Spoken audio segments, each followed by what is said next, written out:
ഇന്നേ 2 അച്ചാർ ഒരുമിച്ച് ഉണ്ടാക്കാം കേട്ടോ. അപ്പം ഞാൻ നാരങ്ങയും മാങ്ങയാണ് ഉണ്ടാക്കാൻ പോകുന്നത്. നാരങ്ങൻ്റെ എല്ലാം കുറച്ച് കൂടുതലുണ്ട്, മാങ്ങ കുറവാണുള്ളത്. അപ്പോൾ വലിയ ചട്ടിയിൽ ഉണ്ടാക്കുന്നത് നാരങ്ങയാണ്. എണ്ണ ചൂടാകുമ്പോൾ ഉലുവ ഇടുന്നുണ്ട് കേട്ടോ. ഉലുവ ജസ്റ്റ് ഒന്ന് പൊട്ടിത്തേറി വരുമ്പോൾ തന്നെ കടുക് കൂടി ഇട്ട് കൊടുക്കുന്നുണ്ട്.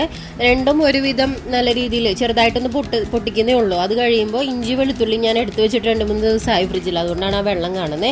കുറച്ച് കൂടുതൽ ഇടുന്നത് നാരങ്ങ അച്ചാറിനാണ്. മാങ്ങ ക്വാണ്ടിറ്റി കുറവാണ്, അപ്പോൾ അതനുസരിച്ച് കുറവ് ഇട്ട് കൊടുക്കുന്നുള്ളൂ.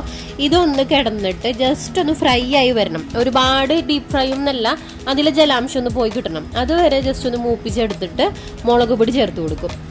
ആ മുളക് പൊടി ആ പച്ചമണക്കൊന്ന് പോകുന്ന വരെ നല്ല രീതിയിലൊന്ന് കറുപ്പിച്ചെടുക്കുന്നുണ്ട് കേട്ടോ. കറുപ്പിച്ചത് മീൻസ് ലൈറ്റ് ഒന്ന് കളർ ചേഞ്ച് വരുന്ന വരെ, നല്ല ഡാർക്ക് റെഡ് അല്ല, ലൈറ്റ് ഒരു കളർ ചേഞ്ച് വരുന്ന വരെ ചെയ്ത് കൊടുക്കുന്നുണ്ട്. അച്ചാറിൻ്റെ തിക്നെസ് കിട്ടുന്നത് ആ ഇടുന്ന മുളക് പൊടി എന്തോരാണോ അതനുസരിച്ചായിരിക്കും കേട്ടോ.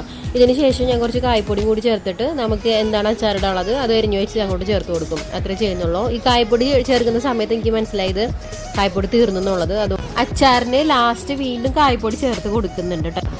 മുളക് പൊടിയുടെ കളർ മാറി വരുന്നത് കണ്ടോ, ഈ ടൈമിലാണ് നാരങ്ങയും മാങ്ങയും ചേർത്ത് കൊടുക്കുന്നത്. എന്നിട്ട് ജസ്റ്റ് ഒന്ന് ഇളക്കി കൊടുക്കുക. തീ സിമ്മില വെക്കുന്നുള്ളൂ. ചൊറുക്ക് ചേർക്കുന്നത് ഈ സ്റ്റേജിലാണ്. ചൊറുക്ക് ഞാൻ ഒരുപാട് ചേർക്കുന്നില്ല. ഇപ്പം പണ്ടൊക്കെ അച്ചാറിടുമ്പോൾ നമ്മൾ എത്രയ്ക്കാണോ എടുത്തിട്ടുള്ളത്, അതായത് നാരങ്ങ മാങ്ങയ്ക്ക് എത്രയ്ക്ക് എടുത്തിട്ടുള്ളത് അതനുസരിച്ച് ചൊറുക്ക് ചേർക്കാറുണ്ടായിരുന്നു. ഇപ്പം ഞാൻ അതിന് പകരം വെള്ളമാണ് ചേർത്ത് കൊടുക്കുന്നത്. ചൊറുക്ക് കുറച്ച് മാത്രമേ ചേർക്കുന്നുള്ളൂ, പകരം കുറച്ച് തിളപ്പിച്ചാറി വെള്ളം ചേർക്കുന്നുണ്ട്.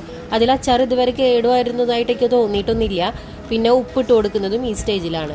ഉപ്പിട്ട് കൊടുത്തിട്ടും ഈ സിമ്മിലാണ് തീ കിടക്കുന്നത് കേട്ടോ. സിമ്മിൽ കിടന്നില്ലെങ്കിൽ ഇതാകെ വെന്ത് അലർന്നു പോകാൻ ചാൻസ് ഉണ്ട്. പിന്നെ ഒരു 1/2 ടീസ്പൂൺ വീതം പഞ്ചസാരയാണ് ചേർക്കുന്നത്. അതെന്തിനാണെന്ന് വെച്ചാൽ ഞാൻ ചേർക്കാറുണ്ട്. ഇപ്പോൾ നാരങ്ങ അച്ചാറിൻ്റെ ഒക്കെ ഒരു ബാലൻസിങ്ങിനൊക്കെ നല്ലതാണെന്ന് തോന്നുന്നു.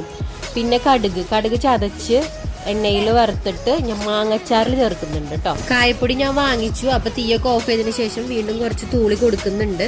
കായപ്പൊടിയുടെ സ്മെല്ലൊക്കെ നിൽക്കുന്നത് ഇഷ്ടമുള്ളവർക്ക് അങ്ങനെ ചെയ്യാൻ പറ്റും. പിന്നെ ഇത് ചൂടാറിയതിന് ശേഷം മാത്രമേ പാക്ക് ചെയ്യുന്നുള്ളൂ. അതുകൊണ്ട് തന്നെ ഞാൻ മൂടി വെക്കുന്നത് ഫുള്ളായിട്ട് മൂടുന്നില്ല. കാരണം മൂടി വെക്കുമ്പോൾ ഒന്നുകൂടെ ഇരുന്നിട്ട് വെന്ത് പോകാൻ ചാൻസ് ഉണ്ട്. അതുകൊണ്ടാണ് ഫുള്ളായിട്ട് മൂടാത്തത്. ഇത് ചൂടാറിയതിന് ശേഷം ഇനി കുപ്പിയിലോട്ട് മാറ്റും.